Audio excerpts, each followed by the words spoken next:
Ready? Okay.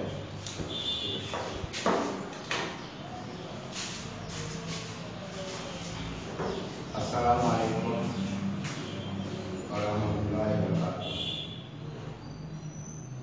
তোমরা সবাই ভালো আছো? ধন্যবাদ। সরকারের নির্দেশ মোতাবেক আমরা অনলাইন ক্লাস নিতে ইচ্ছুক। তাই আমি আজকে পঞ্চম শ্রেণীর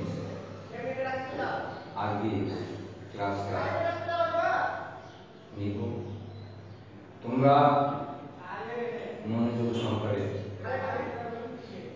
এটাকে এই পড়াটাকে নিবা এবং মনে রাখো। আমি প্রথমে ক্লাস শুরু করে দিলাম যে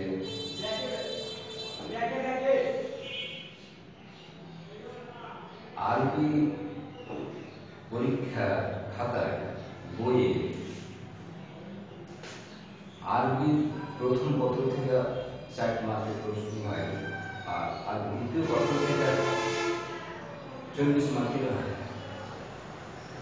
তো আমি আজকে যে ক্লাস নিব সেটা ওই 24 মার্কের থেকে আমি তোমাদের ক্লাসটা শুরু করছি। শুরু করার পূর্বে যে কথাটি বলবো আমি সেটা হচ্ছে যে ফেল কালেমা 3 প্রকার, ইসিম, ফেল, হাত। তো ইসিম কাকে বলে, ফেল কাকে বলে, হাত কাকে বলে, এটা আলোচনা হয়েছে। আমি এই বাংলার মাধ্যমিক ক্লাস এই পুরো ক্লাস নেওয়ার সময় আলোচনা করেছি। এখন আজকে যেটা আলোচনা করবো আমি সেটা হচ্ছে এই ফেল প্রসঙ্গে। তো ফেল আসলে ফেল বলতে জামানা, এটা যদি নিই ফেলের অপর নাম হলো জামানা। আমি এইটাই জামানা হিসাবে যদি ব্যবহার করি যে ফেল কয় প্রকার, তখন আসবে ফেল হলো 3 প্রকার। একটা হবে ফেল মাঝি, 2 নম্বর হলো হাল, আর 3 নম্বর হলো মুস্তাকবিল, অতীতকাল, বর্তমানকাল, ভবিষ্যৎকাল। কিন্তু সাধারণভাবে যদি বলা যায় যে ফেল কয় প্রকার, তখন ওইখানে ওই বলতে হয় যে ফেল হলো 4 প্রকার। কি কি? মাঝি, মুজারে, আমার, নাহি। তাহলে ফেল মাঝি এটা সাধারণভাবে অতীতকালে যে কাজ করা হয়েছে এরূপ বুঝাইলে তাকে ফেল মাঝি বলে। এখন ফেল মাঝি হচ্ছে 6 প্রকার। মাঝি মুতলাক, মাঝি কালি, মাঝি ভাই, মাঝি ইস্তেমরারি, মাঝি ইহতিমালি, মাঝি তামান্নি। এই 6 প্রকার ফেল মাঝি। তো এই ফেল মাঝি শব্দ আমি কোথায় পাবো, কিভাবে বর্ণনা করব? তো ফেল মাঝি যদি প্রশ্ন থাকে সামনে পরীক্ষায়, এটা বার্ষিক পরীক্ষায় প্রশ্নটা আসতে পারে যে ফেল মাঝি রূপান্তর করো। তাহলে ফেল মাঝি শব্দটা কোত্থেকে এলো, কি শব্দ হবে, এই বিষয়ে আমি একটু তোমাদের আলোচনা করতে চাই। সেটা হলো ফেল মাঝি হয় মাসদার থেকে, নিচে আছে আমার হাজের, আমার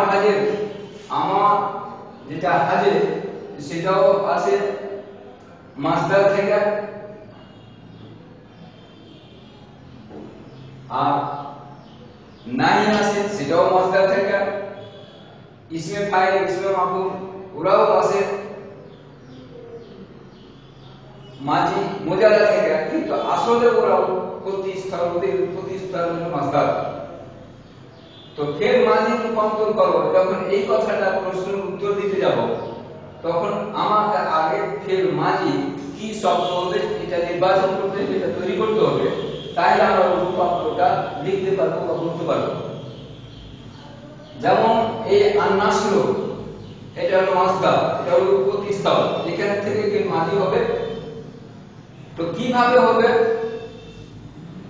আগে এই মাসদারের যেটা চিহ্ন আলিফ লাম, এটা আমাকে বিলুপ্ত করতে হবে। বিলুপ্ত করার পরে যেই অক্ষর কয়টা থাকবে সেই অক্ষরের কাছে আমাকে যেতে হবে কি, যে নুন সদ ইয়া, তিনটি অক্ষর থাকলো। তো ফের মাঝে আমি তৈরি করছি এভাবে যে প্রথমকার অক্ষরে আমাকে যাওয়ার দিতে হবে, দ্বিতীয় অক্ষরে যাওয়ার দিতে হবে, আর তৃতীয় অক্ষরে যাওয়ার দিতে হবে। তাহলে ফের মাঝে শব্দ আমি পেয়ে গেলাম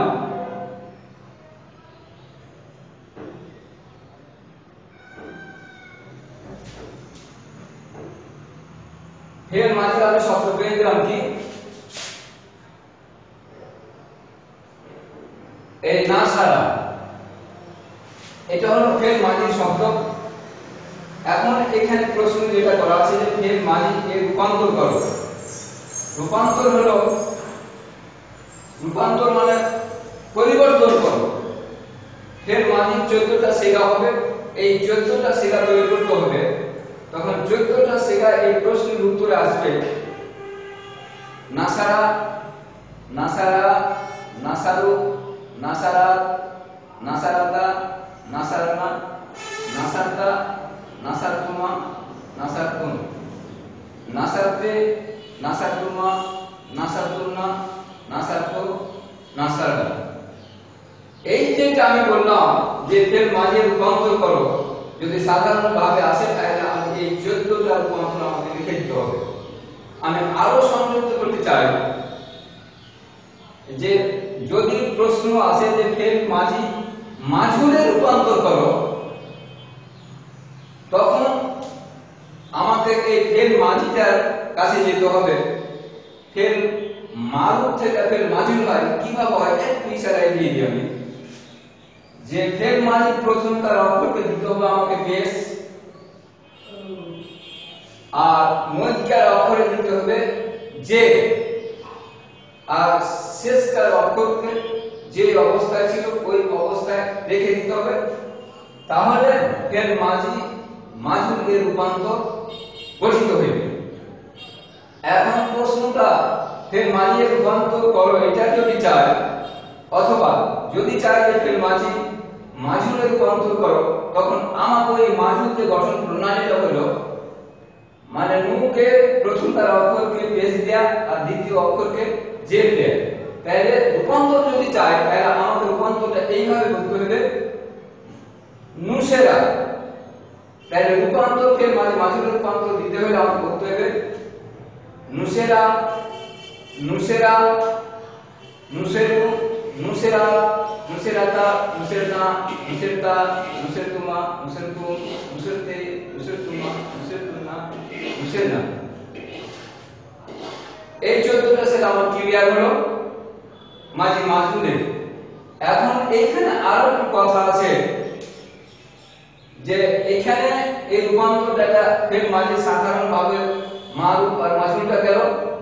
এখন ফের মাঝি আবার দুই প্রকার, একটা হলো ইসবাত আর একটা হলো নাফি। যদি ইসবাত চায় রূপান্তরটা তাহলে এটা ঠিক আছে, আর যদি বলে যে নাফি ফের মাঝি মাঝুরের রূপান্তর দেয়, তাহলে আমি ওই নাসারার কাছে একটু ওখানে যেতে চাই। সেটা হলো যে মাঝি ফের মাঝি মানফি মানে নীতিবাচক ফের মাঝি মানফির রূপান্তর করে, যদি এটাই প্রশ্ন থাকে বা প্রশ্ন হয়, তাহলে এই ফের মাঝি যে শব্দটা আছে নাসারা, এই নাসারার আগা থেকে একটা নীতিবাচক না অর্থবোধক মা আমাকে সংযোগ করতে হবে। আমি যদি সংযোগ এখানে করেই দিলাম,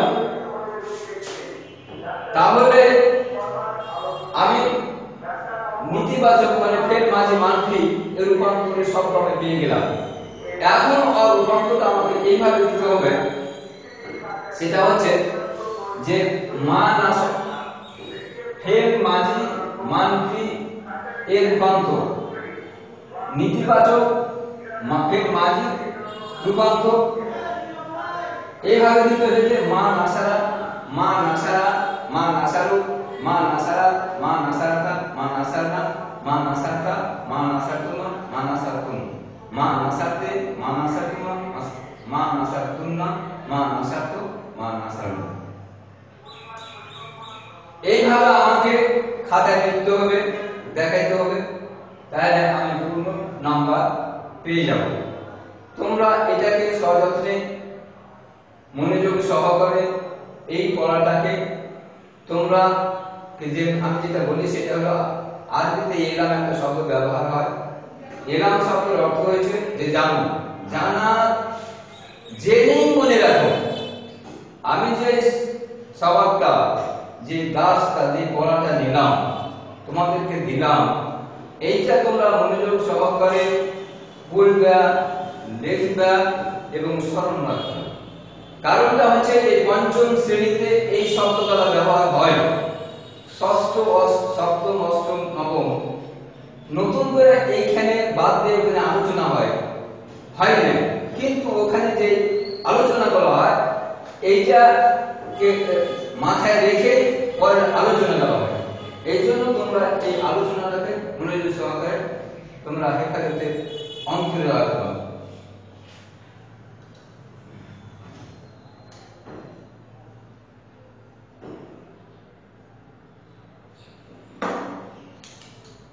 আমি তোমাদের আর বেশি লম্বা চড়া না করে সময় নেয়নি, আমি আমার আজকের ক্লাস এখান থেকে আমি শেষ করলাম। পরবর্তী ক্লাসের জন্য তোমরা তৈরি থাকো, তোমরা রেডি থাকো। আমি তোমাদেরকে ধন্যবাদ, তোমাদের সুকামনা সুস্বাস্থ্য কামনা করে আমি আমার ক্লাস এখানে শেষ করলাম। খোদা হাফেজ, আসসালামু আলাইকুম।